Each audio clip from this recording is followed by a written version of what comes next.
Hey y'all, welcome back to the ranch. I'm Jared Paul, and today I'm getting around to repotting 7 of my Japanese Zelkova trees. 2 of them are in plantings of 3, and then one's by itself. Um, I had repotted a whole bunch of different species the other day with Laura with my new and improved bonsai soil, so there's that video. And then the one before is actually the mixing up and explanation of my new soil. So it's been really exciting. Had a busy weekend, celebrate our anniversary, but now it's beginning of the week, and it's time for me to get started. Let me just show you the ones that I'm not repotting. I have 2 singles. Boom. And boom. Let's see if I can get a little lighter. Okay. So you see these are already budding out nicely. Even one of the branches has some serious leaves. The other one's coming in a little more fine. And then I have a planting of 3. You see they're all budding out very nicely. So I figured I'll do a little experiment since I have, let's see, there's 5 there, and then I'm repotting 7. I'll have 12 different plantings, 3 with the soil from last year. I don't really think they need to be repotted. And then 3 plantings with the new and improved soil, because the ones I'm working on today really haven't budded out yet. So I don't know what the difference is. I feel like I did them all at the same time, but we're going to get to the bottom of it. We're going to get them out of their old soil, rake out those roots, and get them potted up in the beauteous new soil that we're using here at the ranch. So that's what's coming up on today's episode of Jarhead Bonsai. All right, so let's get started. First one.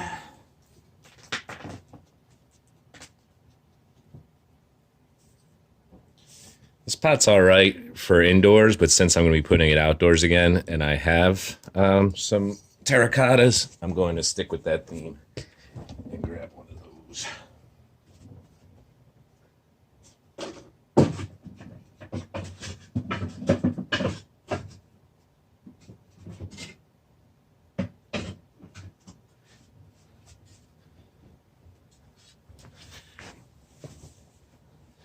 Yes, this is considered very deep for a bonsai pot, but these are more like pre-bonsai since they're grown from seed a little less than 3 years ago. So in order to get these trunks to thicken up, I'm going to keep them in a little bit deeper pots for now. The ones in the forest planting, I think those are pretty cool for younger bonsai. So those will probably be a permanent stay, but for now, probably the next 2 years, this guy will grow up in here. Just get it raked out.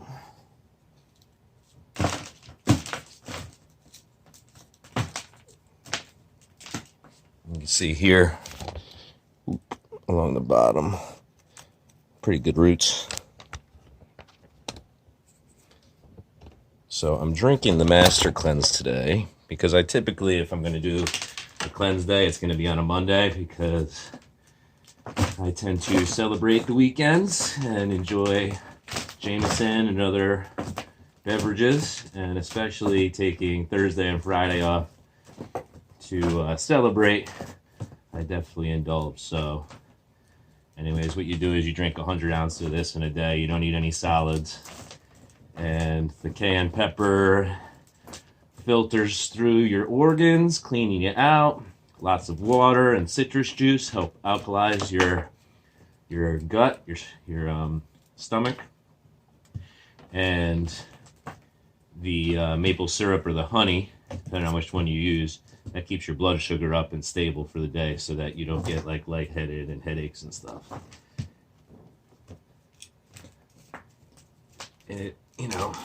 It helps me stay in shape. It helps me stay healthy, rejuvenate, feel better going into a work week.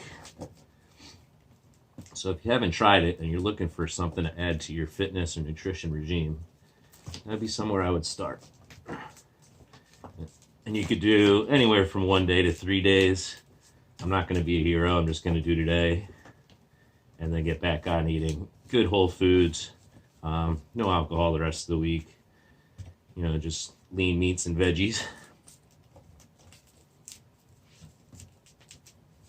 So, wow. So look at these roots. They really circled around the bottom. There aren't that many terrible ones going up top. So I think I'm just going to cut right across the bottom here to get this raked out best way possible.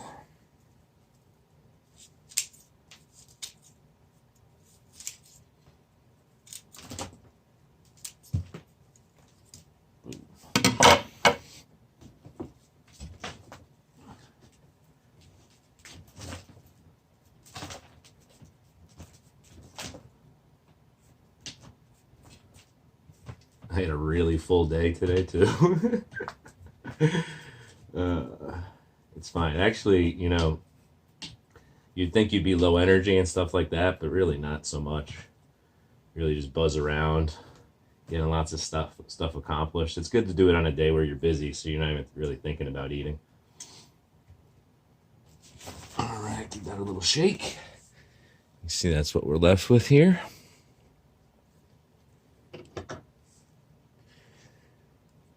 There's like one main feeder root. I'm going to get that out of there. And then the rest I'm going to leave because they're so fine.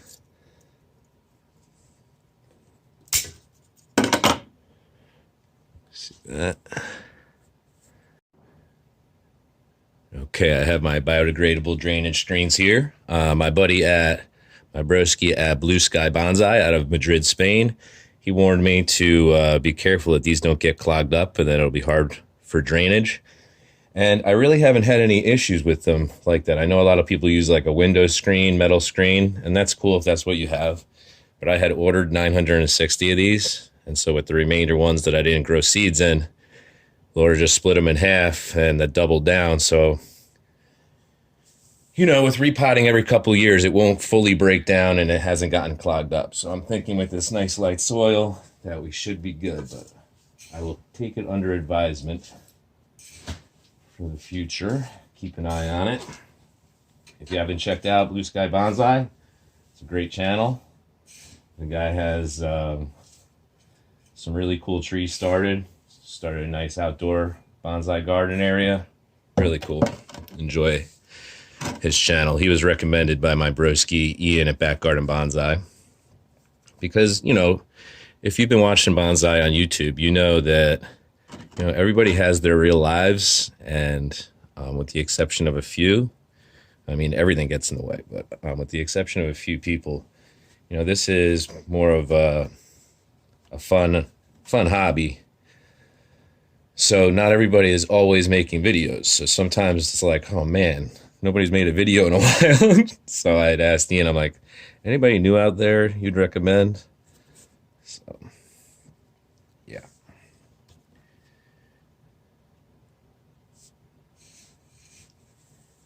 So I'm just nestling it down in there. I'm topping it off, doing my best not to make a huge mess because I didn't break out the mat that I'm supposed to when I'm repotting.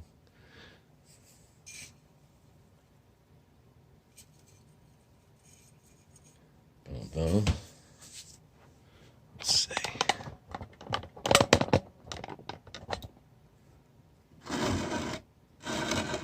See, this one, it's developing a decent canopy. The Zelkovas are funny. I have some that grow in with huge leaves, and then some naturally, like you prune them one time, and they get really nice and ramified, have the nice fine leaves. So this one is just kind of average. I had some really exciting Zelkovas. Well, actually, just one in particular that I had in a smaller pot early on. It was a Zelkova in a duck pot, and it had just an incredible canopy. Like, you wouldn't believe how ramified it got over the first year and a half, 2 years. And it was responding really well to pruning. And then I did a mix of just pumice and perlite, and I planted it up. And I must have let it dry out or something because it did not survive. And that was rough because that was my favorite Zelkova. So that would have been my 13th out of... Well, yeah, I've got 12 still, so that would have been number 13. All right, just set that to the side. I'll set these all to the side after doing them, and then I'll water them up at the same time when I'm done. So this one is the one that's planted closer together. So I only have like a max of 28 minutes of being able to record and still produce the video without running out of memory. So depending on how long these take me, I might have to just stop and show you the finished product after, but I'll work as smoothly as possible. I don't want to rush, but I would like to get it all on video.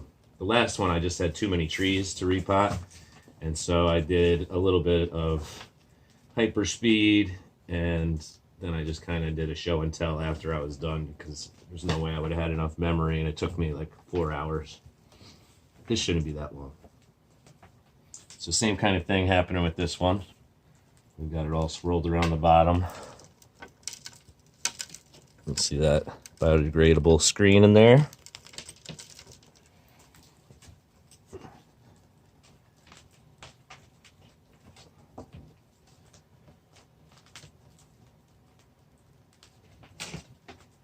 The soil isn't too dense. I had a grouping of coastal redwoods that I repotted, and the soil was so dry and dense, it was almost like sand. It was terrible. So I'm pleased to see these aren't that bad. Nice little root system there.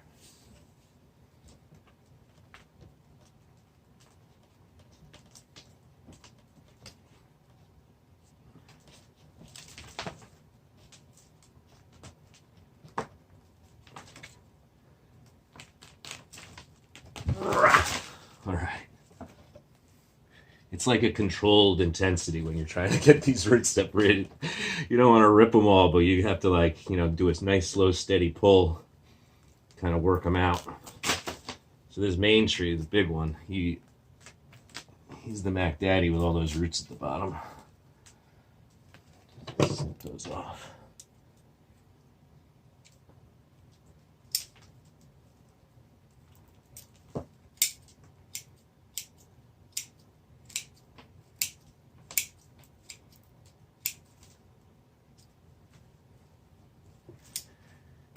And just shake it out. All right.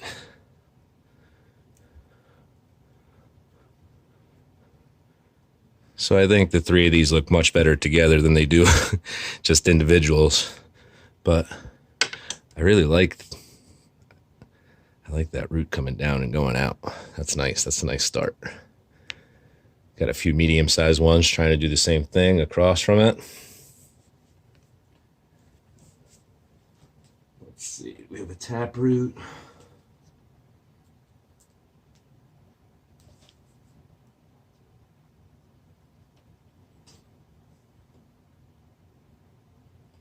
Yeah, I got one root going straight down. And then I'm just going to shorten up the rest a little bit.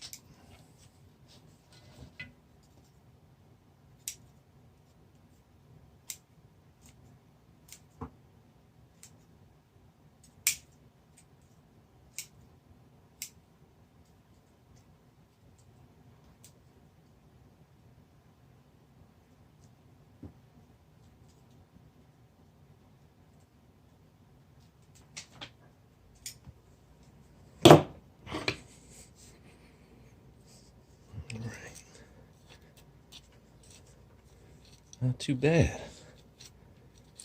That's some pretty good root growth last year.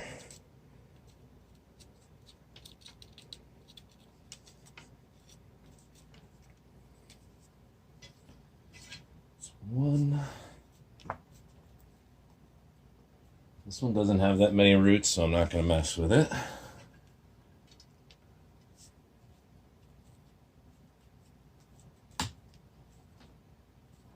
So with each of these plantings of three, I did one large dominant tree, one medium, and then one small. With a plan to have a plan in the future. Nice little landscape.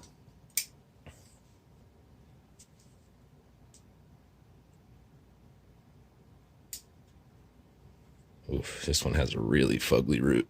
See it coming down and straight across. So I'll nip that off here.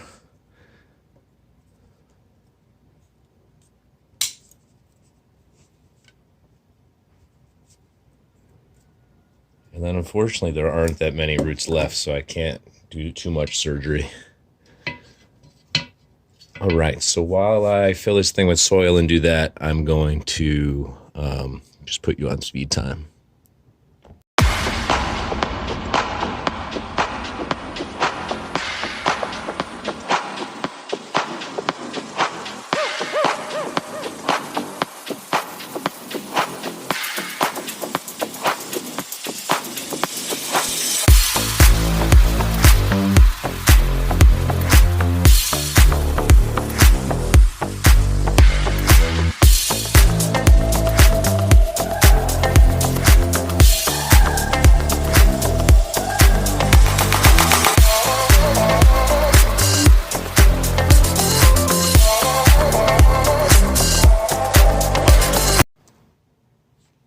All right, so I got the other planting of 3 potted up, so I figured I would do this one on full time. So this one is actually budding out the most, but definitely the other 2 trees had the more dominant root system. So what I did in the other potting is I had it so the more of the branching was growing towards the outside of the pot, so nothing was really growing across the middle and into the other trees. And I spread them a little bit further apart than I had them last time. And I'm going to do that same technique with these. I think these are in the Chinese elm family. So it just so happened I grew Zelkovas, so you can treat these like if you have a Chinese elm, same type of way. They're hardy growers, take a couple of prunings a year. And as you see, the roots grew in kind of crazy, nice and full. So let me get my drainage screen in here. So what I do is I just fill the pot to about 2/3 of the way up, and then make 3 little divots where I want to put the trees, and I just kind of like wiggle them and work them into the soil a little bit. Then I top them off, surround them, mound it up a little higher than you even want it, and then I take my little tweezers, so I've seen people use chopsticks, and I just work it in and around the roots to get all the little sediment to drop into the nooks and crannies, because you don't want air pockets. You want it to be nice and light and airy and free draining.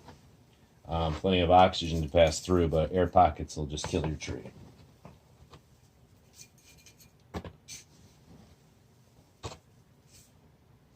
There's like a discount big box store around me called Ocean State, and they just have such a nice selection of these terracottas, and it's my favorite style of pots. So that's what I went and got literally a whole wagon of last year. These bigger ones were like between $9 and $11, and then the smaller ones are $2 and $3. So really a great deal. I'm going to start with the main one here.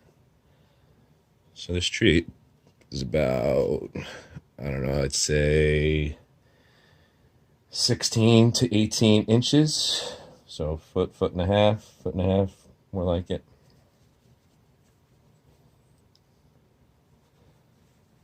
So the branching is heading out this way and away, so I'll put the flatter side going in towards the pot. And yes, I'm leaving the roots a little thicker and with more than you'd see some other bonsai guys do, but you have to realize that that's relative to the amount of times they've done a root pruning on theirs, the species of tree, and the health of the tree. Now with these being slow to pop out this year, I wanted to leave the root system a little bit thicker. They've got room to grow in this pot. And once I learn, the seasonal process with this species, then I'll be able to refine over the years. But for right now, they're such fine roots. Yes, there's lots of them, but I think that we'll be good to go next time we repot, leaving them thicker like this. I just think it's a higher chance of survival and success for the year. So I kind of left it like my beard, and a little gnarly and untrimmed. I just took out the main roots that were wrapping around the bottom of the pot, And if there was any like just one main dominant feeder root going down the middle or tap root, I've heard it called both things, I pruned that out best I could. But otherwise, I just combed them out, and we're going to let these roots get good and healthy again this year. Hopefully, they love this soil as much as I do. Right. So these are pretty sturdy in there, but I'll probably brace them with some rocks when I do put them outside, because the wind will probably, a good wind will whip them right out. So this is the medium tree. And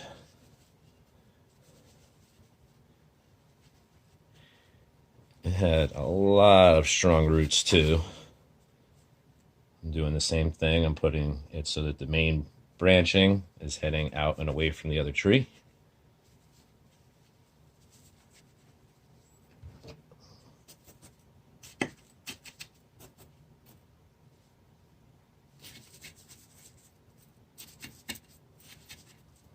Working those roots down into the soil.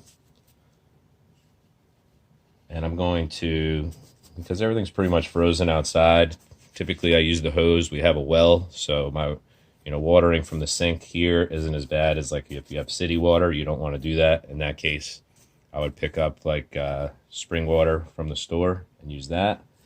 But for the short time that these will be inside before spring again, I'm going to just put them in the sink, give them a good soaking, make sure if there's any like residual powder that you can get from the perlite, rinse that thoroughly through and out so that it's the water that's draining out the bottom is no longer like milky white.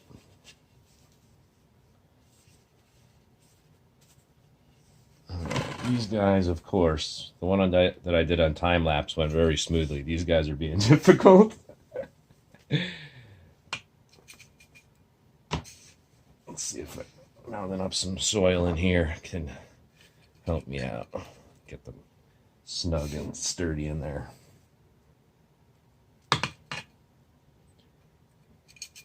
And I'm not skipping the wiring process. I don't wire. I don't like it. I feel like it's putting a chokehold on your tree. So I just do the clip and grow method. You prune a branch, it divides into two. Next time you prune it, each one of those branches divides into two, and that's how you develop the ramification.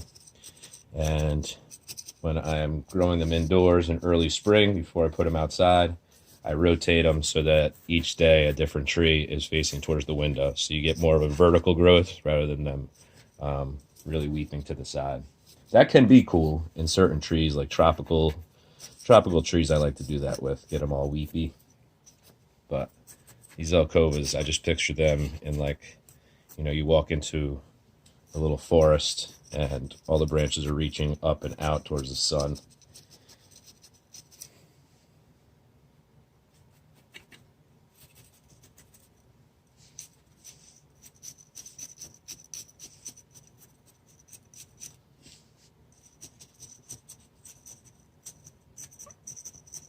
Stuff's really settling down nicely.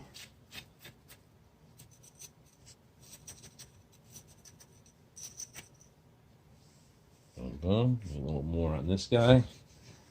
Why are you being so difficult, bruh?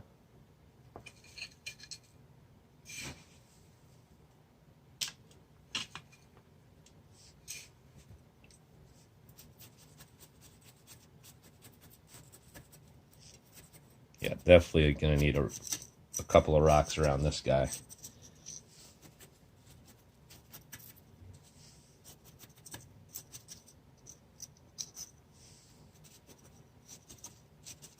I'll probably, after I water, do this again just to ensure all these roots are well settled with soil around them.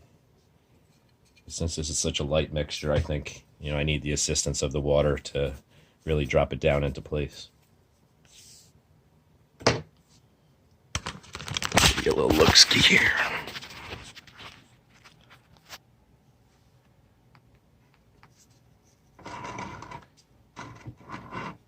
See, going across the middle, there's no cross branching. That was by design. I pruned a couple of the taller branches off on the last one because they were just kind of going out one and one it was kind of ugly, so I pruned those off. But these, I must have pruned them end of the season last year because there's no real intersecting going on, and I'm loving the branching. So, hell yeah, that's going to do it for today's episode of Jarhead Bonsai, y'all. Hope you enjoyed yourselves. Repotting season means spring season's right around the corner, so keep growing. If you have any questions, go ahead, leave them below. I always appreciate the comments, and cheers, y'all.